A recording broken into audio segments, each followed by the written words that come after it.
Hey, so because times are tough, I'm going to give you some 2-minute tools here to avoid these costly costs of consultants that are trying to make money off of you here. And I decided because sometimes you can't get access to some of those funds, and you would like to have a little bit of tools to understand you, figure out your own organization, because it's not rocket science. Organizational behavior, organizational strategy, it's doable. You just need to understand a few concepts. Okay, first lesson is.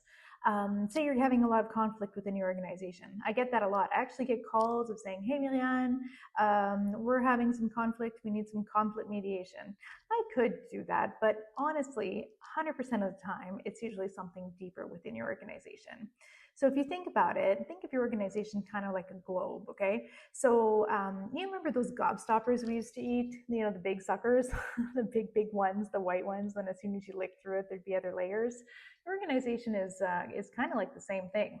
So that first layer, that outer layer, is behaviors and actions. It's exactly what you see, right? It's the conflict, it's the talking behind the back, it's the lying, it could be afraid to fail, it could be things like hiding, depression, like quiet quitting kind of behavior, lack of engagement, that kind of thing. You all have some going in within your organization. The best cultures do. Okay, so underneath those behaviors and actions, you have structure. So think of your organizational structure, but then try to do an informal reflection around it. So, for instance, are there power dynamics that exist that aren't really clear? And those are built a lot by assumptions, right?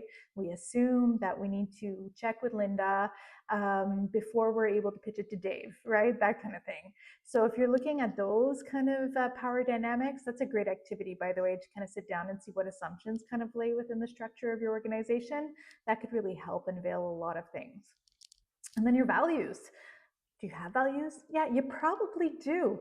Do you use them? Do you practice them? Do you know them? Good way to do that or to practice your values is with, for instance, interviews. So checking with your values for interviews. And then finally, your purpose, and that's the most important one, and we're going over 2 minutes. But anyways, the purpose is kind of like that core. Do we understand the purpose? Do we understand why we're here? That one's key. So if anything's off in those, yeah, you're going to have issues with behaviors and actions. Anyways, that's your 2-minute tool. We'll see you later. I'm Miriam.